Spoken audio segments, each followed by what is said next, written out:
Very excited to be a part of the 4th Annual Girls Health Summit 2014. A lot of great girls are here today. They're all really nice and they seem very involved and excited to be here today. To me, that's what this Teen Summit is all about. It's about you guys restoring your values, building your character, and knowing that you're possible no matter what the circumstance. There's different age ranges from, I'd say, 10 to 18.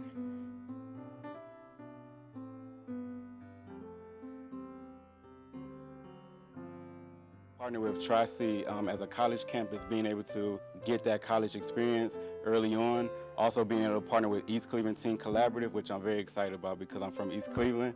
My name is Braxton Jeter. I'm standing here with Denisha Witt. We are part of East Cleveland Teen Collaborative. And earlier we spoke with a group of young students and talked about our experience in high school and in college and told them what to expect and what they should do and how to stay on the right track for school. Today we talked about how important it is to get your education and where your education can take you. If anything, one of the things I learned is the best revenge against people who do not support you is to be as successful as possible. Yes. So one of the things I enjoy doing is going back to my high school for the people, for the teachers and the people who were saying, you really can't do this because of who you are, the people who put signs in my locker telling me to go back to Africa. Being able to go back into that environment and introduce myself. I always tell people when they know me, call me Tiffany. When I go back to my school, I make my teachers call me Dr. Dan. So, I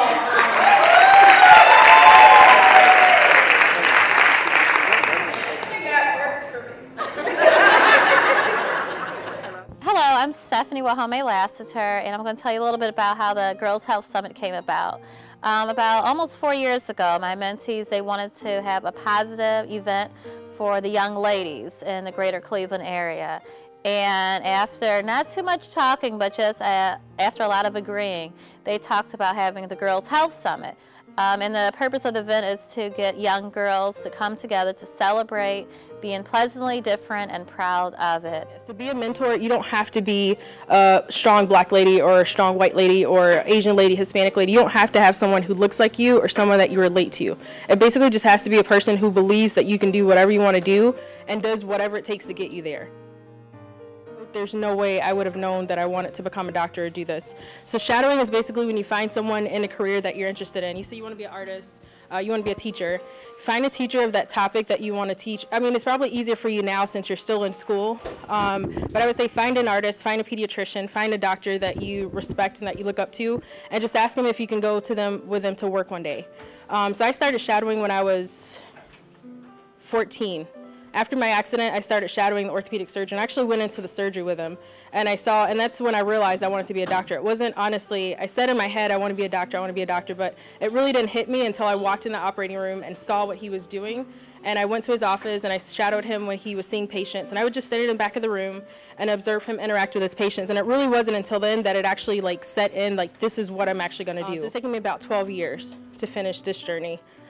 To becoming a doctor, but I can say this, I would do it again if I had to. We want you to consider that you can literally be whoever you want to be after high school. You just have to have a vision and be able to dream and then put the work in to make that possible. I never considered a career in medicine ever because I just didn't think in my experience that was possible. And now I work at the health department and I get to talk to amazing folks like Dr. Dixon all the time. And they get to hear about medicine in a way that didn't used to make sense to me, that makes a whole lot of sense to me now. And I kind of wish that someone way back when had said, oh yeah, Maurice, you could be a doctor, but it just wasn't something that I considered. Now my thought is, maybe if I went to nursing school and I could be a public health practitioner and learn the medicine side of things, I could really dream big.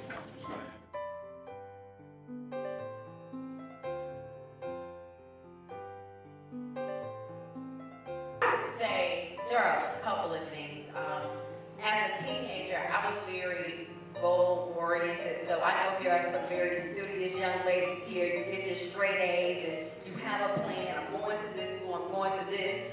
But something that I would tell you, always be prepared for change. Always be prepared for change.